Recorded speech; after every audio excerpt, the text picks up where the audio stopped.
La scène s'ouvre dans l'atmosphère faussement apaisante d'un restaurant baigné de lumière naturelle où flotte pourtant une tension palpable, presque étouffante. De part et d'autre de la table se trouvent Eda et Serkan, deux âmes qui furent jadis l'axe central de leurs existences respectives. Visuellement, tout les oppose. Eda, lumineuse dans un chemisier estival aux teintes orangées, arbore un sourire de façade, une barrière polie pour se protéger. Face à elle, Serkan reste figé dans ses habitudes avec son gilet de costume tiré à 4 épingles, dissimulant un véritable ouragan émotionnel derrière l'intensité de ses yeux. Pour repousser le moment fatidique où leurs cœurs devront s'expliquer, ils entament un échange d'une banalité déconcertante, se réfugiant derrière les nouvelles de leur entourage. Toujours aussi rationnel, Serkan évoque le quotidien d'Engin et Piril. Il décrit leur nouvelle dynamique surprenante. Engin a embrassé le rôle de père au foyer pour veiller sur leur enfant, laissant Piril, acharné de travail, diriger la société. Lorsqu'Eda s'interroge sur ce choix de vie, Serkan lui répond avec cette froideur analytique qui le caractérise. Pour lui, c'est purement logique. C'est elle qui attire le plus de contrats et qui s'investit le plus. C'était donc la meilleure décision pour la rentabilité de l'entreprise. Eda esquisse un sourire résigné. Après tout, c'est du Serkan Bolat dans toute sa splendeur, l'homme pour qui le business surpassera toujours le reste. La conversation dérive ensuite sur d'autres visages familiers. On apprend qu'Erdem, incorrigible, a fini par trahir Leïla. Le cœur grisé, cette dernière a remis sa démission pour fuir loin d'eux et se reconstruire à Alanya. Vient ensuite le cas de Ferit et Seren, qui ont choisi de s'expatrier en Angleterre, où ils filent le parfait amour, mariés et dans l'attente d'un bébé. Avec une pointe de mépris, Serkan les juge totalement irresponsables, une réflexion cinglante qui ne manque pas de heurter la sensibilité d'Eda. Cependant, le vernis des politesses finit inévitablement par craquer. Trahi par l'angoisse qui fait trembler sa voix, Eda aborde enfin le sujet qui la ronge, l'état de santé de Serkan. C'est ici que se trouve la racine de leur rupture, cette maladie dévastatrice qui a pulvérisé leur avenir. Avec une froideur calculée, Serkan balaie ses craintes. Il lui assure qu'il se porte à merveille, que le mal est derrière lui et qu'il ne se soumet plus qu'à de banales visites de contrôle. Une réponse presque trop lisse pour être honnête. Saisissant l'opportunité, Serkan inverse les rôles et passe à l'offensive. Il s'avère qu'il n'ignore rien de sa vie. Il est parfaitement au courant qu'elle a quitté l'Italie 1 an plus tôt, son diplôme en poche, pour fonder sa propre agence. Il sait même qu'elle a raflé de prestigieuses récompenses à l'international, ayant lu chaque ligne des articles qui lui étaient consacrés. Dans le ton de Serkan, une pointe de fierté se heurte à une immense confusion. Comment Eda, avec un potentiel si immense et une gloire toute tracée, a-t-elle pu tout jeter par la fenêtre pour se contenter d'un poste de paysagiste dans les jardins d'un simple hôtel ? Pour cet homme de pouvoir, viscéralement angoissé par l'échec, c'est un pur non-sens, un gâchis monumental. Mais Eda ne se laisse pas démonter. Le menton haut, elle lui assène une vérité implacable. Sa définition du bonheur ne se trouve ni dans les multinationales, ni dans les bureaux de prestige. Elle a fait le choix de l'authenticité, du calme et de la liberté. Toucher la terre, façonner la nature loin du chaos des grandes villes, voilà ce qui l'anime. Elle ne manque pas de l'égratigner au passage, soulignant qu'il n'a pas changé, toujours prisonnier de son ambition démesurée et enfermé dans sa prison dorée. Conscient qu'il a été trop loin, Serkan tente de ravaler sa priorité pour s'excuser de son tact inexistant, mais l'atmosphère est déjà électrique. Les fantômes de leur passion passée s'invitent alors à la table. Dans leurs esprits défilent des souvenirs d'une époque dorée. Leurs éclats de rire face à la mer, leur alchimie indescriptible, cet amour qui semblait invincible. Faisant tomber l'armure, Serkan prend une voix plus sourde, presque vulnérable, et lui demande s'il s'en rappelle, et surtout s'il accepterait de tout reprendre à zéro. La réplique d'Eda est tranchante et sans appel, c'est un non définitif. Encaissant le rejet, Serkan masque sa blessure sous la provocation. Il concède qu'elle est toujours aussi ravissante, mais lance avec amertume qu'elle est restée la même femme obstinée et inflexible qu'autrefois. Piqué au vif, Eda le reproche d'être immolie, mais Serkan pousse le vice encore plus loin.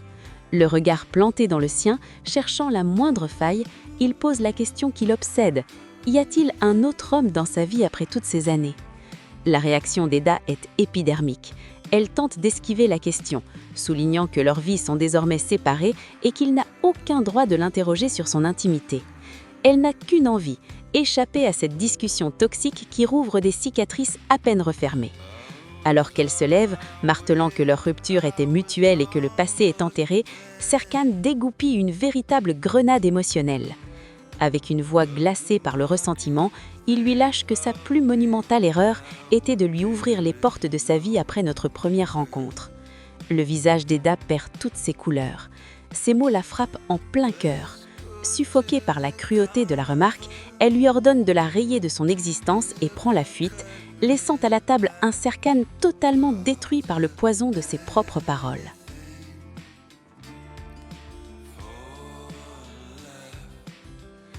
La narration nous propulse ensuite dans un décor radicalement opposé, offrant une respiration bienvenue après une telle noirceur. Nous sommes dans le jardin baigné de soleil d'une charmante résidence de banlieue. Chez Engin, l'ami de toujours de Serkan. Le ton est à la légèreté. Détendu, Engin s'occupe d'un petit barbecue écarlate où grille des boulettes de viande sous les yeux émerveillés de son petit garçon aux cheveux bouclés, Can. Mais ce havre de paix est parasité par la tornade Piril. La mère de famille fait les 100 pas sur le patio, son téléphone greffé à l'oreille, gérant une urgence d'entreprise avec une férocité redoutable. Elle tempête, réclamant des dossiers dans la minute à ses collaborateurs terrorisés. Lorsqu'elle coupe enfin la communication pour retrouver les siens, la pression ne retombe pas. Engin, parfaitement dans son élément de père au foyer, essaie d'adoucir son épouse. Il plaisante sur le prestige de la cuisson au barbecue, affirmant que c'est le rôle de l'homme le plus charismatique du foyer, en donnant affectueusement à manger à son fils. Mais Piril est vidée par sa journée.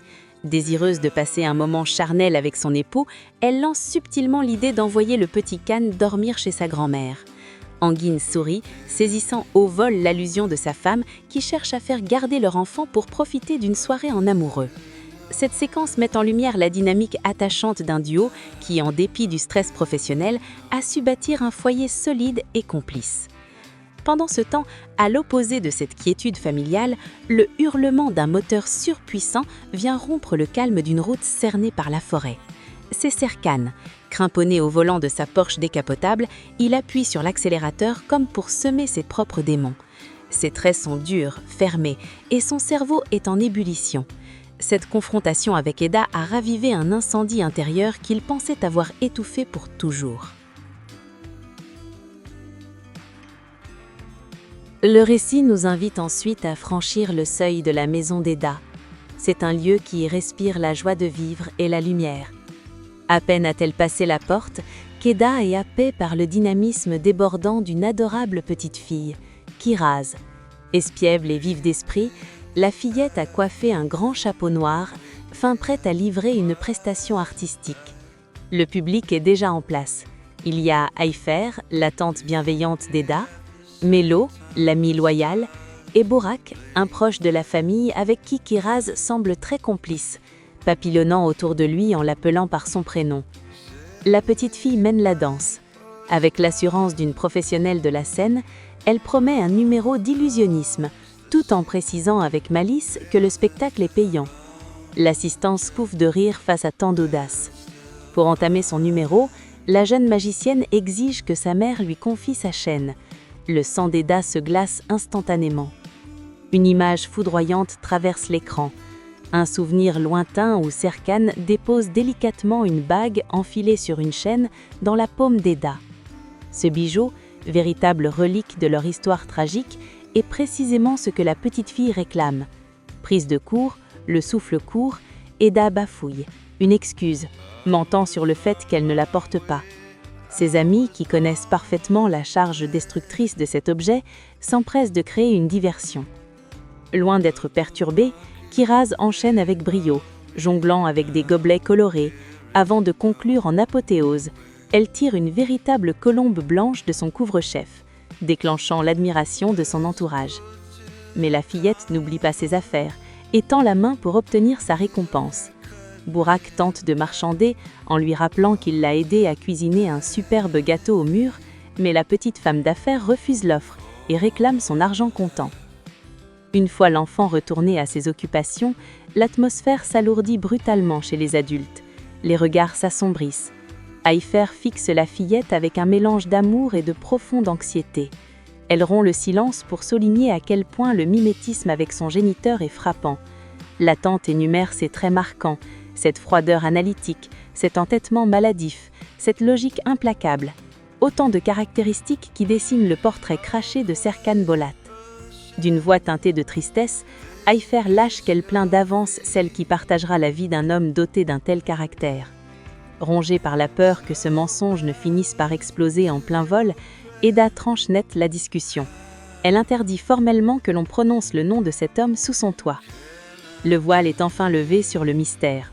Depuis 5 ans, Eda élève Kiraz dans le secret absolu, cachant à Serkan qu'il est le père de cet enfant.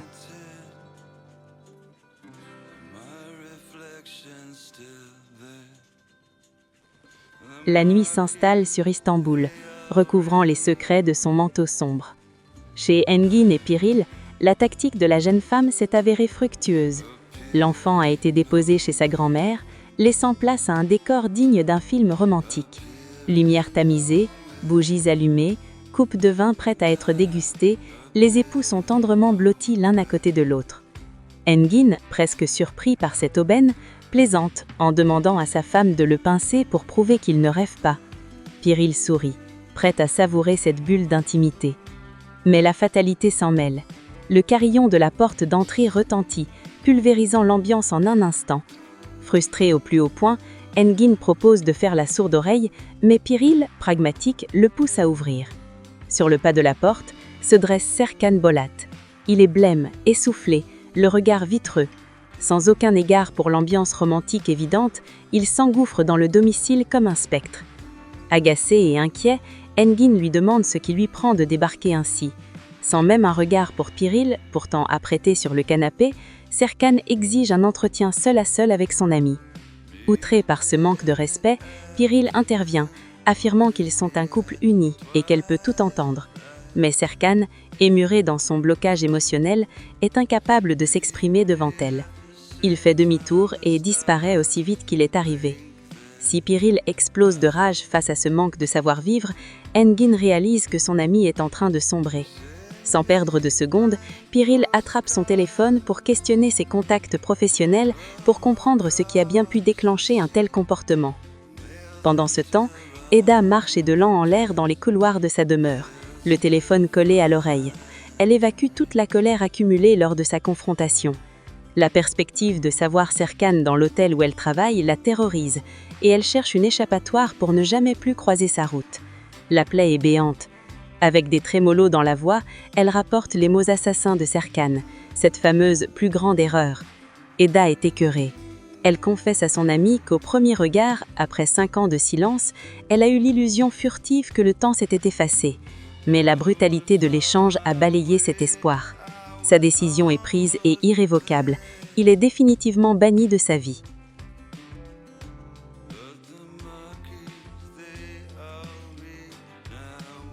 La caméra nous ramène dans le cocon protecteur d'Eda. L'heure est au coucher. Dans une chambre d'enfant décorée avec soin, sous un ciel de lit élégant, Eda veille sur Kiraz. La petite fille, agrippée à son ours en peluche, lutte contre le sommeil et exige une histoire. D'une voix chargée de mélancolie, Eda lui conte une histoire qui résonne lourdement avec la réalité. C'est l'épopée d'un chevalier retranché sur une planète déserte, un homme de fer qui n'a jamais pris le temps de contempler les étoiles, de sentir le parfum d'une rose et qui n'a jamais accordé de place à l'amour dans son cœur. Son quotidien se résume à des équations froides, persuadé de son infaillibilité et refusant toute main tendue. Captivé, Kiraz écoute sans imaginer une seule seconde que ce chevalier triste n'est autre que son père biologique.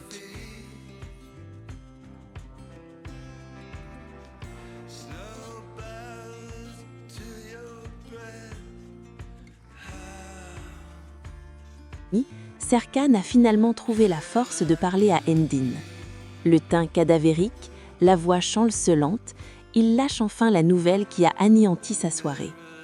Il est tombé nez à nez avec Eda. Engin est paralysé par le choc. Il n'en croit pas ses tympans.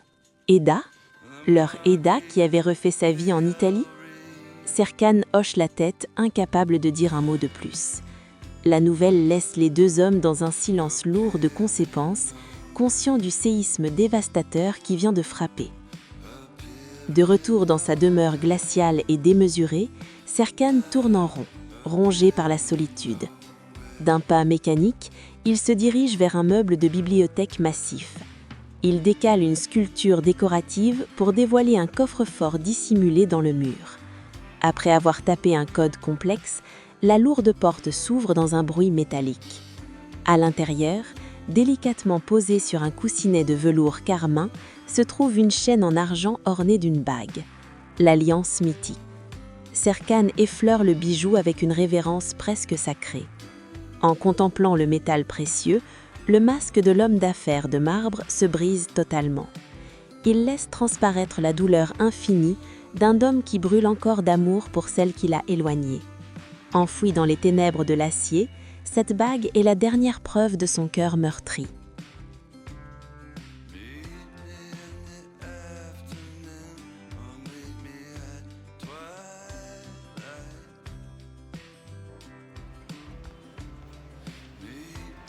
Alors, tout bascule une fois de plus. Ce qui devait être une simple rencontre s'est transformé en une véritable explosion émotionnelle. Des mots qui blessent, des regards qui trahissent encore des sentiments et surtout des secrets qui menacent de tout détruire. Mais le plus inquiétant dans tout ça, ce n'est pas leur passé, mais c'est leur futur. Parce que désormais, Eda et Serkan ne peuvent plus fuir.